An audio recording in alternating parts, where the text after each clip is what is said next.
올해 봄 서울의 한 은행 창구에서 현금 2천만 원을 찾은 어르신 한 분이 있었습니다. 오래도록 아껴둔 적금을 찾은 것뿐이었습니다. 하지만 단 2주 뒤 그분은 세무서로부터 충격적인 전화를 받았습니다. 이 돈 어디에 썼습니까? 증명하셔야 합니다.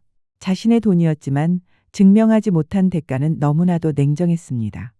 이제는 예고도 없고 전조도 없습니다. 조용히 흘러가던 평범한 거래가 어느 날 갑자기 조사 대상이 되어버릴 수 있습니다. 세무조사는 더 이상 일부 기업이나 고소득자의 일이 아닙니다. 이제는 손자에게 용돈을 보낸 할머니도 자녀 집 사는 걸 도운 아버지도 그 누구도 예외가 아닙니다. 지금 여러분의 계좌는 무엇을 보여주고 있을까요? 그리고 그것을 설명할 수 있는 증거가 충분히 준비되어 있을까요? 만약 없다면 이 이야기를 절대 놓치지 마세요. 비슷한 경험이 있으셨다면 댓글로 나눠주세요. 여러분의 일상이 불안해지지 않도록 저희가 함께하겠습니다. 희진 채널 구독하고 꼭 알아야 할 정보 놓치지 마세요. 안녕하십니까? 저는 30년 넘게 세무 현장에서 일해온 이정은 세무상담사입니다. 오늘은 정말 가슴이 철렁 내려앉을 만큼 중요한 이야기를 드리려 합니다. 그냥 지나치시면 안 됩니다. 며칠 전 전주에 사시는 70세 박모 어르신께서 오랜 세월 모아두신 3천만 원에 대해 세무서에서 갑자기 연락을 받으셨습니다. 이 돈의 출처를 증명하라 는 통보였죠. 박 어르신은 너무 황당하셨습니다. 내 평생 모은 내 돈인데 왜 내가 증명을 해야 하나요? 하지만 현실은 냉정했습니다. 증여세와 가산세를 포함해 총 800만 원을 내야 했습니다. 이 사례는 단순한 예외가 아닙니다. 작년 8월 도입된 인공지능 AI 기반 세무조사가 이제는 일상이 되었고 지금 이 순간에도 여러분의 금융거래는 실시간으로 분석되고 있습니다. 나는 큰돈이 없어 괜찮겠지 라고 생각하실 수 있지만 요즘은 작은 의심 하나로도 조사 대상이 될 수 있는 시대입니다. 이 영상 끝까지 보시면 어떤 거래가 위험한지 그리고 어떻게 예방할 수 있는지 확실하게 알려드리겠습니다. 혹시 아직 구독 안 하셨다면 지금 꼭 구독과 알림 설정해 주세요.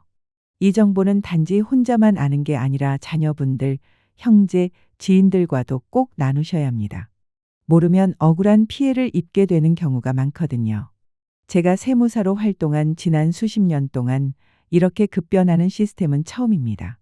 국세청은 이미 작년 8월부터 개인 계좌까지 AI 감시 시스템을 본격 가동하고 있고 올해 6월부터는 카드사, 보험사, 가상계좌 데이터까지 연계 분석이 가능해졌습니다. 이건 단순한 계획이 아니라 이미 작동 중인 현실입니다. 왜 이런 변화가 생겼을까요? 정부는 2025년 재정 목표로 증세 없는 세수 확대를 내세웠고 그러기 위해선 빠져나가는 세금부터 막는 전략이 필요했습니다. 그래서 사람보다 빠르고 정확한 인공지능을 세무 현장에 투입한 겁니다. 법인 세무조사에서는 이미 효과를 입증했고 이제는 그 대상이 개인 그중에서도 현금 사용이 많고 가족 간 거래가 활발한 어르신들로 확대된 것이죠. 올해 상반기에만 개인 세무조사가 작년보다 무려 4배 이상 증가했습니다. 그중 90%가 60세 이상이라는 사실 그냥 넘길 수 없습니다. 왜 유독 어르신들이 표적이 되는 걸까요? 왜 유독 우리 어르신들께 세무조사 화살이 집중되는 걸까요? 제가 수십 년 현장에서 직접 경험한 바에 따르면 그 이유는 크게 3가지입니다. 첫째, 현금 거래 때문입니다. 요즘 젊은 사람들은 대부분 카드를 쓰고 계좌이체로 처리하죠. 하지만 우리 세대는 손에 잡히는 돈이 마음 편하다는 생각으로 여전히 현금을 선호하십니다. 문제는 바로 거기에 있습니다. AI는 이런 현금 흐름 자체를 이상 징후로 간주합니다. 누가 왜 얼마를 어디에 썼는지를 시스템이 알 수 없기 때문에 자연스럽게 조사 대상으로 분류되는 겁니다. 둘째, 가족 간 거래가 많다는 점입니다. 자녀 집 장만 도와주신 적 있으시죠? 손주 학비도 지원해 보셨을 거고 생활비 보태준 적도 있으실 겁니다. 이런 선의의 지원도 서류가 없으면 AI에게는 의심 거래로 보일 수 있습니다. AI는 거래 금액과 시기만 보지 그 속마음은 모릅니다. 셋째, 증빙 서류를 챙기지 않으시는 경우가 많기 때문입니다. 내 돈을 내가 쓰는데 왜 설명을 해야 하나? 생각하실 수 있습니다. 하지만 지금은 내 돈이라도 출처와 용도를 밝히는 시대가 되었습니다. 실제로 지난주 부산에 사시는 71세 이모 어르신이 자녀에게 2,500만 원을 송금하셨다가 세무조사를 받으셨습니다. 손주 결혼 축의금에 생활비를 보탰을 뿐인데도 증여세 300만 원을 내셔야 했습니다. 왜냐고요? 서류 한 장 없었기 때문입니다. 아무리 좋은 목적이라도 말이 아니라 증빙이 필요한 시대입니다. 여기까지 들으시고 좀 겁난다 생각하셨을 수도 있겠지만 걱정 마십시오. 이제부터는 구체적으로 AI 세무조사가 어떻게 작동하는지 알려드리겠습니다. 알고 나면 피하는 방법도 보입니다. AI는 하루에도 수백만 건의 금융거래를 실시간으로 분석합니다. 사람이 보기에는 절대 불가능한 일이지만 이 시스템은 개인의 소득 지출 패턴을 먼저 학습합니다. 어디에 얼마를 주로 쓰는지, 얼마나 자주 입출금이 발생하는지 모두 알고 있다는 뜻입니다. 이런 평소 패턴에서 벗어난 비정상적인 거래가 발생하면 그 즉시 AI가 주의 대상 거래로 분류합니다. 예를 들어 평소 한 달에 200만 원으로 생활하시던 어르신이 갑자기 5천만 원을 입금하거나 인출하면 이 돈은 어디서 나왔지? 무슨 용도지? 라는 의심이 바로 작동하는 겁니다. 더 무서운 건 AI는 금융기관 간 데이터도 연결해서 본다는 점입니다. A은행에서 돈을 빼고 B은행에 입금하거나 현금으로 인출했다가 며칠 후 다시 입금해도 모두 패턴 기반으로 분석해 연결고리를 찾아냅니다. 뿐만 아니라 자녀나 배우자, 형제 계좌까지도 거래 관계가 명확히 연결되면 AI는 해당 패턴을 함께 추적합니다. 예를 들어 아버지 계좌에서 아들 계좌로 큰 금액이 송금된 뒤 아들이 바로 집을 매수했다면 AI는 자금 출처를 추적하기 시작합니다. 이제 제가 실무에서 가장 많이 본 5가지 위험한 거래 유형을 알려드리겠습니다. 이 5가지만 피해도 세무조사의 90%는 예방할 수 있습니다. 첫 번째는 바로 1천만 원 이상 현금 거래입니다. 첫 번째로 피해야 할 거래는 바로 1천만 원 이상의 현금 입출금입니다. 많은 분들이 내가 모은 돈인데 왜 문제야?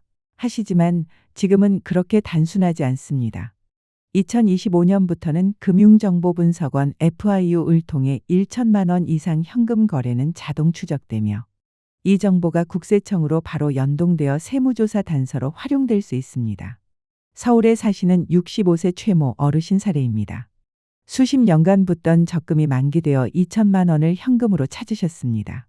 내가 직접 눈으로 확인하고 싶어서 라는 마음 너무나도 이해됩니다. 하지만 2주 뒤 세무서에서 연락이 왔습니다. 그 돈 어디에 사용하셨는지 증빙 자료를 제출하십시오. 어르신은 황당하셨죠. 적금 받은 건데 왜 설명해야 하느냐 고 하셨지만 결국 은행 적금 만기 확인서, 현금 보관 확인서, 사용 계획서까지 제출하시느라 몇 달을 고생하셨습니다. 혹시 나는 현금을 조금씩 나눠서 찾으면 괜찮겠지 라고 생각하셨나요? 요즘 AI는 그런 쪼개기 인출도 다 포착합니다. 하루에 500만 원씩 4번 나눠서 찾거나 며칠에 걸쳐 반복 인출하는 것도 의도적 회피 시도로 간주되어 조사 대상이 될 수 있습니다. 두 번째로 조심하셔야 할 건 가족 간 왕복 송금입니다. 예를 들어 7월 1일에 아들에게 500만 원을 보내고 7월 5일에 같은 금액을 아들 계좌에서 다시 받았다면 AI는 이걸 가짜 거래라고 판단합니다. 왜? 하실 수 있지만 요즘 AI는 단순히 금액만 보는 게 아니라 시간 간격, 거래 상대, 반복성, 메모 여부까지 다 분석합니다. 대구에 사시는 70세 김모 어르신께도 이런 일이 있었습니다. 아들이 사업 자금이 급하다고 해서 1천만 원을 빌려주셨습니다. 며칠 후 아들이 다른 데서 돈을 빌려 상황이 해결되어 다시 돌려드렸는데 그게 문제였습니다. AI는 이걸 형식적인 돈 돌리기로 판단했고 세무서에서 이게 실제 대여인지 증명하라 고 연락이 온 겁니다. 차용증도 없고 이자도 없고 송금 메모도 없으니 결국 증여로 의심받았고 조사받느라 적지 않은 시간과 비용이 들었습니다. 혹시 여러분도 일단 도와주고 나중에 받았다 는 경험 있으신가요? 그렇다면 지금이라도 차용증을 만들어 두시고 거래 내역을 정리해 두셔야 안전합니다. 세 번째 위험은 증여세 한도 초과입니다. 많은 분들이 10년간 5천만 원까지는 세금 없이 줄 수 있다. 고 알고 계십니다. 맞는 말입니다. 하지만 함정은 누적입니다. 매년 자녀에게 700만 원씩 용돈을 주면 8년이면 5,600만 원입니다. 초과된 600만 원에 대해 증여세가 발생합니다. 인천의 68세 이모 어르신은 손자에게 매년 650만 원씩 용돈, 학원비, 생일 선물 등으로 지원해 오셨습니다. 10년간 총 6,500만 원을 보내셨는데 한도인 5천만 원을 1,500만 원 초과한 셈이죠. 그 결과 증여세 150만 원에 더해 신고하지 않은 데 따른 가산세 300만 원까지 총 450만 원을 납부하셔야 했습니다. 손자 용돈도 세금 대상이냐? 고 하시겠지만 금액이 크고 정기적이면 증여로 간주됩니다. 더구나 메모 없이 송금하거나 관련 서류 없이 진행하면 문제가 더 커집니다. 앞서 말씀드린 이모 어르신의 사례처럼 증여 한도를 넘으면 생각지도 못한 세금이 발생할 수 있습니다. 결국 150만 원의 증여세와 함께 신고하지 않은 데 대한 가산세 300만 원까지 합쳐서 총 450만 원을 납부하셔야 했죠. 손자 용돈이라는 선한 의도가 서류 한 장 부족해서 과세 대상이 되어버린 겁니다. 요즘은 마음보다 문서가 중요해진 시대입니다. 네 번째 위험은 소득 대비 과도한 지출입니다. 예를 들어 연금으로 월 200만 원을 받는 분이 매달 500만 원씩 쓰신다면 AI는 당연히 나머지 300만 원은 어디서 나왔나? 라고 의심합니다.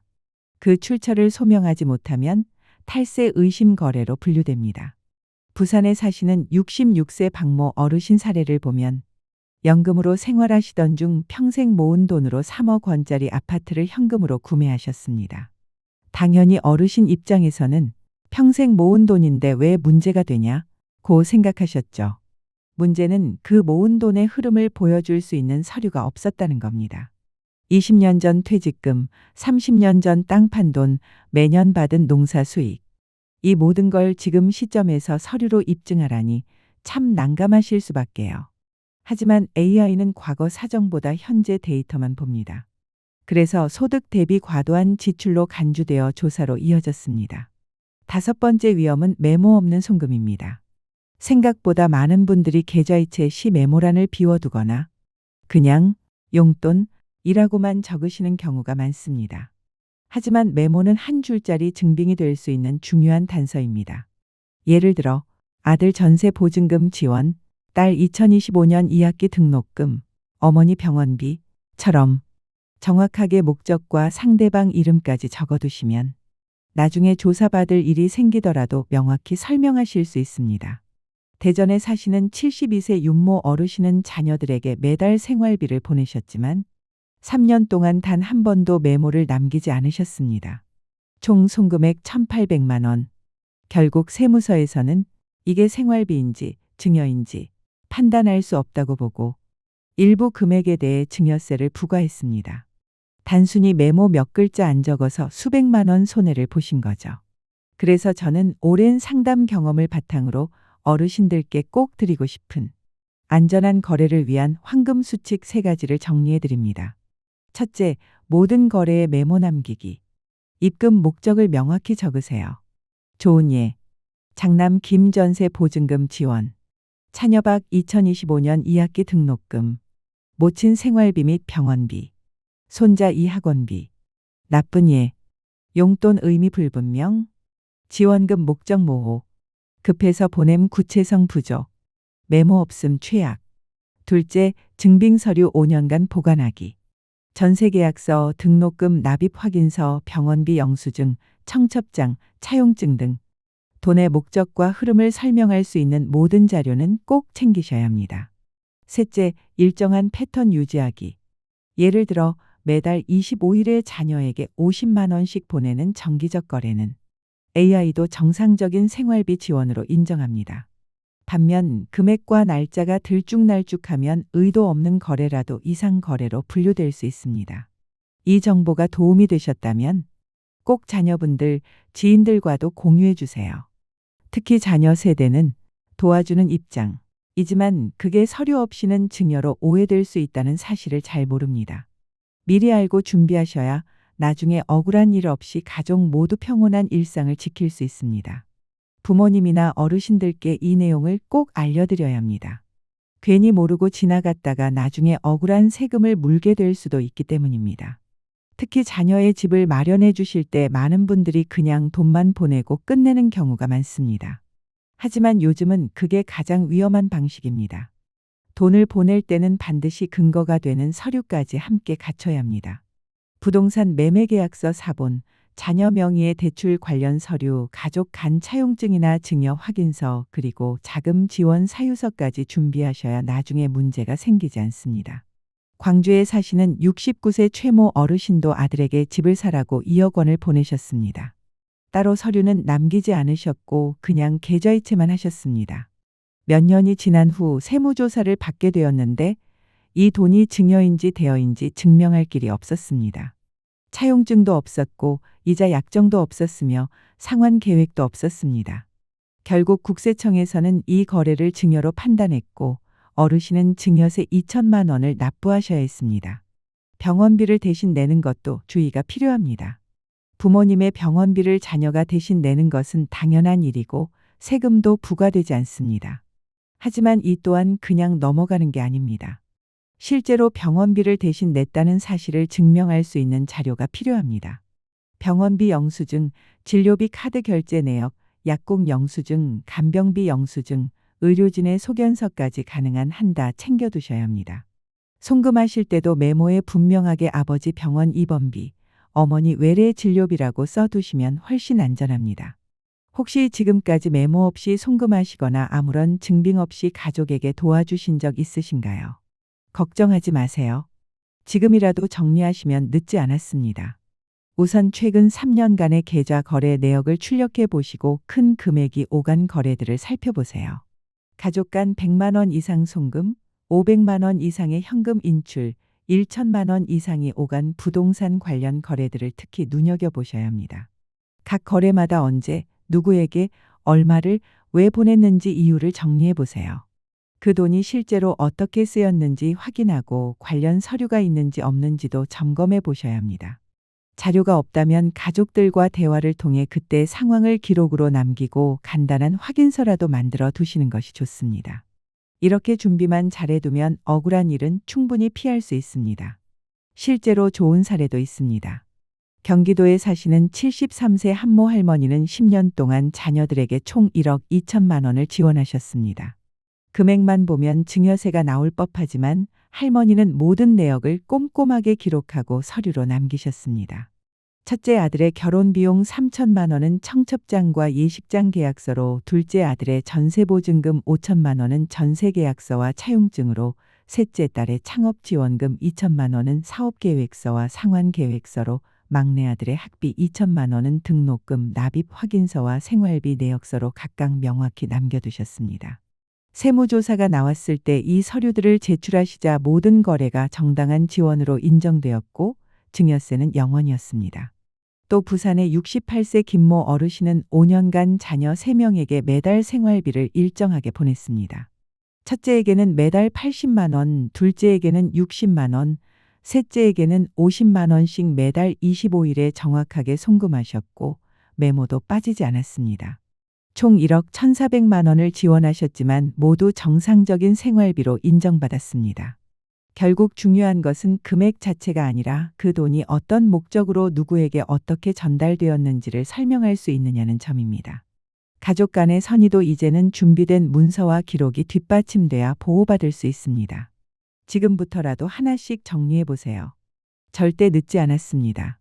가장 많이 묻는 질문 중 하나는 10년 전 거래도 다 들여다보냐는 겁니다. 네, 맞습니다.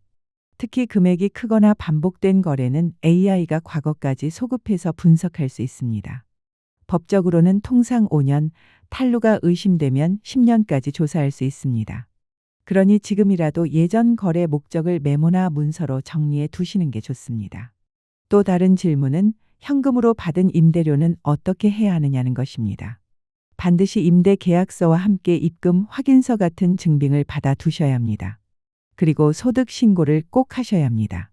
신고를 빠뜨리면 추후 세무조사에서 탈루로 간주될 수 있습니다. 요즘은 가상화폐 관련 질문도 많습니다. 가상화폐도 이미 AI 감시 대상입니다. 특히 수익이 발생한 경우에는 반드시 양도소득세를 신고해야 하며 거래소 내역은 국세청에 모두 제출되기 때문에 숨길 수 없습니다. 수익이 없더라도 큰 거래는 패턴 분석 대상이 됩니다. 세무조사를 받게 되면 어떻게 해야 하느냐는 질문도 많습니다. 이럴 때는 당황하지 마시고 전문가의 도움을 받으셔야 합니다. 혼자서 대응하다가 실수하면 오히려 상황이 악화될 수 있습니다. 그리고 절대 거짓말을 하시면 안 됩니다. 잘못된 진술은 가산세로 이어질 수 있습니다. 참고로 작년 8월 AI 시스템 도입 이후에도 올해 하반기부터는 더 많은 변화가 예정되어 있습니다. 9월부터는 보험사, 증권사, 카드사 정보까지 AI와 연결되어 실시간 분석이 가능해졌고 10월부터는 200만 원 이상 현금 거래에 대해 현금 영수증 발급이 의무화됩니다. 11월부터는 가상계좌 거래까지 추적 가능해지고 12월부터는 해외 금융기관과의 정보 교환도 확대됩니다. 이런 변화들을 보면 이제는 투명한 금융관리가 선택이 아니라 필수가 된 시대입니다. 숨기거나 피하는 시대는 지났습니다. 이제는 당당하게 투명하게 거래하는 게 가장 안전한 방법입니다. 오늘 긴 내용을 말씀드렸지만 마지막으로 중요한 핵심만 정리해 드리겠습니다. 첫째, AI는 모든 개인 금융 거래를 실시간으로 감시합니다. 둘째, 1천만 원 이상 현금 거래, 가족 간 왕복 송금, 증여세 한도 초과는 반드시 피하셔야 합니다. 셋째, 모든 거래에 반드시 메모와 증빙을 남기셔야 합니다. 번거로워도 이것이 내 돈을 지키는 가장 확실한 방법입니다. 오늘부터 하실 수 있는 일들도 간단히 말씀드릴게요. 계좌 이체하실 때 메모 쓰는 습관을 들이시고 집에 있는 각종 영수증과 계약서를 정리해서 잘 보관해 두세요. 가족들과 앞으로의 금전 거래에 대해 규칙을 미리 정하시고 예전에 했던 거래 중 문제가 될 만한 건 지금부터라도 하나씩 정리하시면 됩니다. AI는 여러분을 괴롭히려는 도구가 아닙니다. 오히려 정당한 거래를 한 분들에게는 보호막이 되어줄 수 있습니다. 하지만 모르면 억울한 일을 당할 수 있습니다. 그래서 저는 이 정보를 알려드리는 겁니다. 부탁드리고 싶은 게 있습니다. 이 영상을 꼭 가족들과 함께 보세요. 특히 자녀분들도 보시게 하세요. 도와주실 때 어떤 서류를 준비해야 하는지 알아야 하기 때문입니다. 혹시 주변에 모르시는 어르신이 계시다면 이 영상 꼭 공유해 주세요. 정보를 아는 것과 모르는 것의 차이가 너무 큽니다. 다음 영상에서는 상속세를 줄이는 방법에 대해 알려드릴 예정입니다. 부모님이 돌아가시기 전에 준비해야 할 것들, 미리 알면 수천만 원을 아낄 수 있는 상속 절세 전략, 자녀들이 꼭 알아야 할 준비 체크리스트까지 다룰 계획입니다. 정말 중요한 내용이니까 구독과 알림 설정을 해두시면 놓치지 않으실 거예요. 지금 세상은 정말 빠르게 변하고 있습니다. AI가 우리 생활에 깊이 들어온 것처럼 세무 환경도 완전히 달라졌습니다. 하지만 걱정하지 마십시오. 정확한 정보를 알고 제때 준비하신다면 충분히 대응할 수 있습니다. 기억하세요. 정부나 국세청은 정직하게 세금 내는 분들을 힘들게 하려는 게 아닙니다. 세금을 제대로 내지 않는 사람들을 찾아내려는 겁니다. 여러분이 투명하게 원칙에 맞게 거래하신다면 AI는 여러분의 방패가 되어줄 겁니다. 앞으로도 세무제도가 바뀔 때마다 제가 제일 먼저 어르신들께 쉽게 설명해 드리겠습니다. 복잡한 세법도 편하게 이해하시도록 도와드릴게요. 혹시 궁금한 점 있으시면 댓글로 남겨주세요. 하나하나 정성껏 답변 드리겠습니다. 때로는 별도 영상으로 더 자세히 설명해 드릴 수도 있습니다.